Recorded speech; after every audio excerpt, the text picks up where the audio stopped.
ધોવાઈ જાય અને ભગવાન આપણને મોક્ષ આલે સ્વર્ગ આલે કે છે એવું બધાને ખબર છે ને તો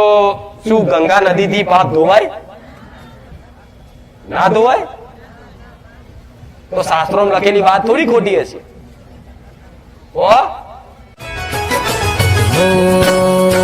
ધમ ધમે નગારા રે હોજી રે મારી મેલડી માના ધામમાં હો ધમ ધમે નગારા રે હોજી રે ખુખર મેલડી માના ધામમાં હો